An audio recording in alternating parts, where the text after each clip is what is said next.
Allô les meufs et les mecs. Hello ladies and gentlemen, and welcome back to another segment here on Project Purpose. For those of you who are new, we cover topics that relate to mental health, mental wellness, and education on a week-by-week basis. And today's topic of discussion is mental health. And the conversation on mental health, I'm going to get a little bit political. I want to talk about why we need to challenge the justification of hatred. And I think that hatred is something that we can easily feel justified in feeling when it comes to behaviors that are generally recognized as abhorrent, as disrespectful, as inappropriate, as hateful. I mean, that kind of thing will naturally garnish resentment, bitterness, disappointment, like a sense of unfairness. There's so much that it makes us feel, and hating the people who are really behaving from a place of hatred themselves. But here's why that's counterproductive. That's counterproductive because hate begets hate, and that's what I firmly believe. And growing up, I was always told to distinguish the person from the action, and it's okay to hate someone's actions, to not feel like someone's actions are okay, and to feel like those actions are disgusting kinds of actions. But to have that hatred from the action translate towards the person, it can create a vicious cycle where we always feel justified to act from a place of hatred towards one another. And so I'm talking specifically with reference to what's happening in Sudan, the humanitarian crisis. It's been, I believe, the largest humanitarian crisis recorded, having reached a stage 5 famine even before now Palestine having reached a stage 4 famine. Both of those big humanitarian crises because men who want to make money off of land that is not their own. And it seems to be like the age-old tradition, right?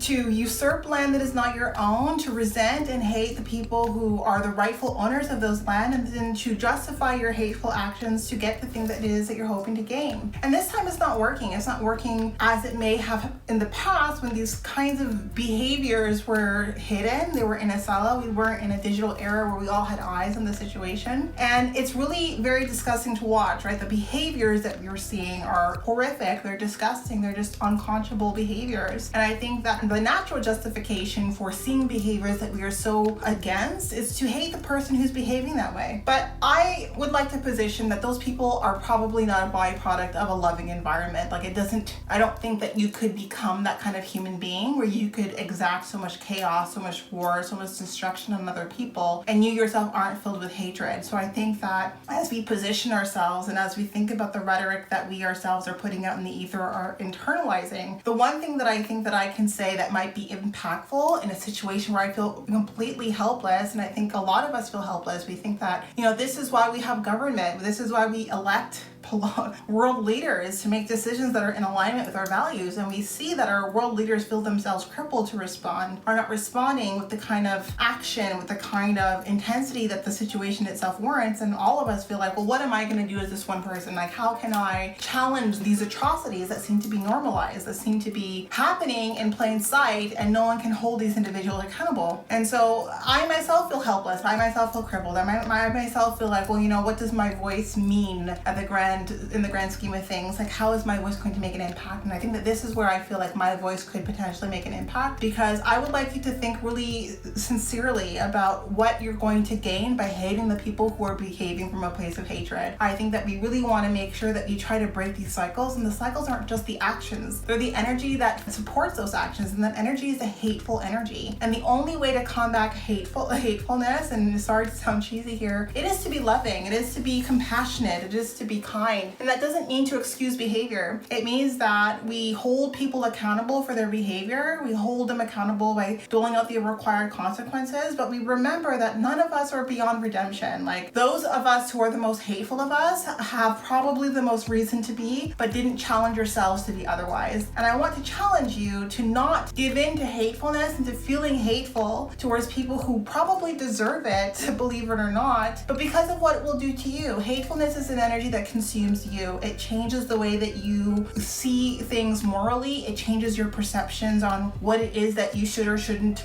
even think to do. I mean, it changes the way that you view humanity. I mean, we have crimes against humanity happening all over the world in places that we didn't think that these places were evolved beyond normalizing or allowing those kinds of behaviors. And they're not, because we have people who are themselves filled with hatred and power. And while this isn't easy advice, even myself, sometimes I see what's happening in the news and I just feel filled with like anger, and I feel filled with all of these emotions that generate mostly from a place of helplessness. I'm feeling like, well, how can I can't stop this if my world leader, the people that I have elected into power, are not not doing anything to stop it, if they're just kind of speaking the right words but not backing those words with action, then like how am I going to do anything about it myself? But I can speak to the position that we take. I think we can hold people accountable. We can hold the hateful people accountable, but we need to hold ourselves accountable to not becoming hateful ourselves. I think it's very easy to love people who are loving, to love people who create those feelings of love and positivity within us. It's much harder to feel that way and to act from a place of love to the people who need it the most, and recognize it is the people who need it the most who create and generate and trigger so much hatred in us. So I think that as we see the way that the world is kind of going, and it feels really chaotic and it feels really destructive and it feels really negative and hopeless, I think we need to anchor in positioning ourselves from a place of compassion, from a place of trying to empathize with people whose actions are just not at all in alignment with our morals and with our values, and we distinguish people from their behavior. I think the best way that we move forward is recognize that there's never a justification to loathe, hate, despise, and deplore people. We're all human beings in our own human experiences. Some of those experiences for us have justified some people when going in one path, and if you are not the kind of person who can exact these kinds of actions, then I'm happy that it's taking you in another path. But I think to rise to the occasion when there's so much hatefulness in the world, we need to recognize that it's our responsibility to respond from a place of love, to respond from a place of compassion. And I'm not speaking because I do this perfectly. There are a lot of people in my life who I justifiably have reason to feel lots of hatred, bitterness, rage, resentfulness towards, and I do the work every day, holding myself accountable to not allow myself to respond, to react, or to position myself from a place of hatefulness, from a place of hatred, from a place of bitterness, because I don't want to be the people who have hurt me. And I recognize that the people who have felt justified in hurting me, they felt justified in doing that because they themselves operate from that frequency of hatred. So I'm here to challenge you to not allow yourself to fall to the frequency of hatred, to respond to the hateful things happening in the world accordingly, but distinguishing behavior from people. We can hate behaviors, but we are called, I believe, each of us, to respond recognizing that we're all human, we're all connected in this life, and the best way to support each other is to always respond and position ourselves from a place of love, especially when it's the hardest. I think that it's really, really important when we think not just about our personal healing journey, but around healing the world from the atrocities that have happened and that are happening now, these cycles of atrocities that are taking place, these humanitarian crises that I thought we were evolved beyond, but clearly we aren't. And I think to myself, well, how can we make sure we don't repeat history? And it's not minimizing, it's not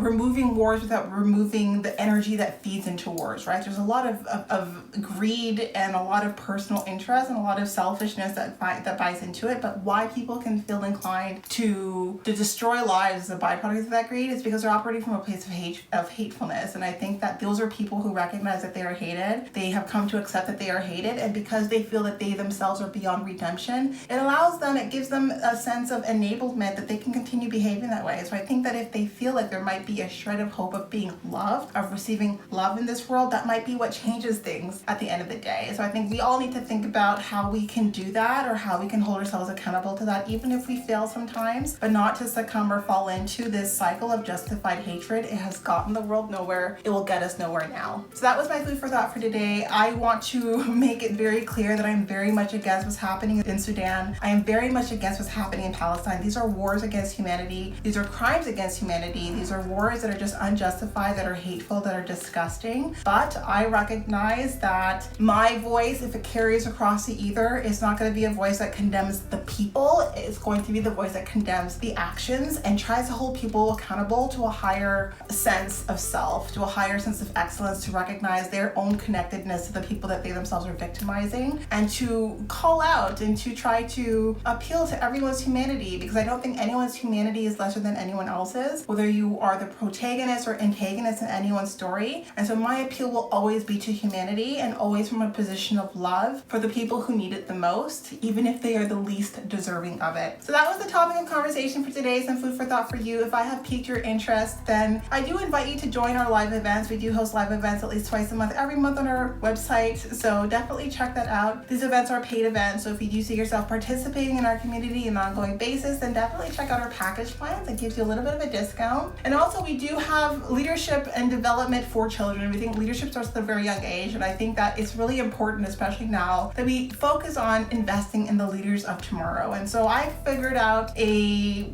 framework that feeds into 4 key concepts that build into character and intellectual development, and that's focusing on a sense of on cultivating autonomy, cultivating self-efficacy, cultivating compassion, and a sense of self-concept, building a base of individuality to enable people to feel confident, to feel capable, and to feel the convictions required to be the leaders that we definitely need in the future. So that's it for today, but definitely not all. Thank you so much again, and we'll talk to you all very soon. We'll talk to you later.